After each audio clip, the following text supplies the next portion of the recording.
Hello dear, welcome करता हूँ आप सभी को यूट्यूब चैनल नर्सिंग ज्ञान में। देखिए, बहुत सारे लोग ये कहते हैं कि क्या post basic BSc nursing GNM के बाद करना चाहिए, क्या करना ज़रूरी है। तो तमाम तरह के जो है सवाल जो जिनके भी मन में है वो वीडियो के माध्यम से आज मैं क्लियर कर दूंगा।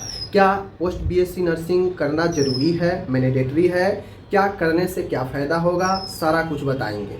अभी का सिचुएशन क्या कहता है कि आपको करना चाहिए या नहीं करना चाहिए, ये मैं आपको क्लियर कर दूंगा। तो चलिए, मेरा नाम है राहुल और आप लोग देख रहे हैं नर्सिंग ज्ञान चैनल पर। अगर आप नए हैं तो सब्सक्राइब जरूर कर लीजिए। देखिए, बात कुछ ऐसा है, जीएनएम के बाद एक ऐसा कोर्स बनाया गया है ताकि लोग बीएससी नर्सिंग के इक्वल में आ सके। ठीक है, अब आप लोग जानते हैं 12th में जो बायो से लेकर पढ़ा है वो आपको बीएससी नर्सिंग ऑनर्स कर सकता है, लेकिन जो बायो नहीं लिया है, आर्ट्स लिया है या दूसरे सब्जेक्ट इंटर में लिया है, लेकिन उसे नर्सिंग में आने का मन है तो या तो एएनएम डिग्री कर सकता है जो कि सिर्फ और सिर्फ महिलाओं के लिए है, और अगर वो जीएनएम कर रहा है या कर रही है तो 3 साल का कोर्स है जो कि एक डिप्लोमा कोर्स है, जबकि बीएससी नर्सिंग 4 इयर्स का कोर्स है।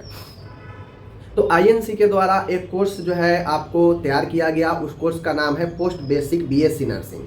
ये वही लोग कर सकते हैं जो जीएनएम कंप्लीट कर चुके हैं। जो जीएनएम कर चुके हैं उनके लिए एक ऑप्शन है कि आप बीएससी नर्सिंग के इक्विवेलेंट हो सकते हैं पोस्ट बीएससी नर्सिंग करने के बाद। अब अक्सर ये देखा जाता है कि जैसे आप नर्सिंग फील्ड में आना चाहते हैं तो जीएनएम एक ऐसा कोर्स है जो आपको अनुमति तो देता है नर्सिंग में आने के लिए, बट वो आप सिर्फ और सिर्फ नर्सिंग में जॉब ही कर सकते हैं, मीन्स स्टाफ नर्स ही बन सकते हैं, मरीजों को देख रेख ही कर सकते हैं। अगर आपको नर्सिंग ऑफिसर बनना हो, अगर आपको ट्यूटर बनना हो, अगर आपको कम्युनिटी हेल्थ ऑफिसर बनना हो तो आपको उसके लिए अलग अलग जो है मापदंड तैयार किए गए हैं। ठीक है, फिर उसके लिए नर्सिंग ऑफिसर बनना हो आसानी से, अगर आपको कम्युनिटी हेल्थ ऑफिसर बनना हो, और अगर आपको ट्यूटर यानी पढ़ाना हो नर्सिंग के स्टूडेंट्स को तो कॉलेज में, तो उसके लिए जो है आपको बीएससी नर्सिंग, एमएससी नर्सिंग, ये सारे कोर्स जो है ज़रूरी है। तब वहाँ पे जीएनएम आपको काम शायद से नहीं आएगा। एक नर्सिंग ऑफिसर को हटा दिया जाए तो वहाँ पे जीएनएम वाले बन सकते हैं, बट वहाँ पे एक जो है इम्पोर्टेंट ध्यान देने वाली बात ये है कि वहाँ पे उनको 2 सालों का एक्सपीरियंस पहले जीएनएम करने के बाद लेना पड़ेगा। जी हाँ, अगर कोई चाहते हैं एम्स नॉर्सेट में, एसजीपीजीआई में, जेपीआई जो है Jawaharlal Nehru post graduate institute जो है, तमाम ऐसे जो ईएसआईसी है, तमाम ऐसे नर्सिंग ऑफिसर के एग्ज़ाम में 2 साल का एक्सपीरियंस मांगता है, वो भी 50 बेड से ऊपर अस्पताल का, तब जाके आप जीएनएम प्लस 2 साल का एक्सपीरियंस है तो नर्सिंग ऑफिसर आप बन सकते हैं।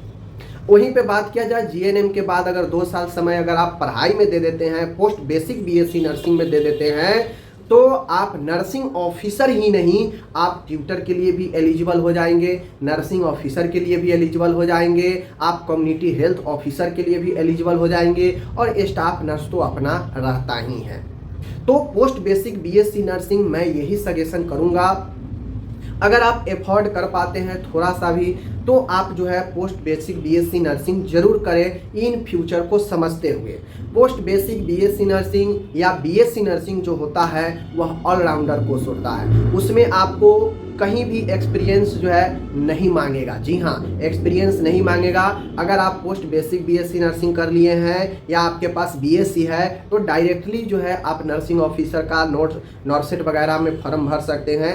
तब ये जो एक्सपीरियंस वाला मैटर है समाप्त हो जाता है। ये एक्सपीरियंस जीएनएम वालों से ही मांगा जाता है, BSc nursing, post BSc nursing वालों से नहीं। ठीक है, सीएचओ की बात किया जाए तो सीएचओ में भी सेम कंडीशन है। आप जीएनएम वाले पहले तो कर सकते थे, लेकिन अब जो है आईएनसी के रूल्स निकलने के बाद अब जीएनएम वाले के लिए लगभग सीएचओ बंद हो चुके हैं। अब वो डायरेक्टली पोस्ट बीएससी करेंगे, बीएससी करेंगे तो ही जो है आपको सर्टिफिकेट सीसीएचएन का मिल जाता है और आप सीएचओ में अप्लाई कर सकते हैं।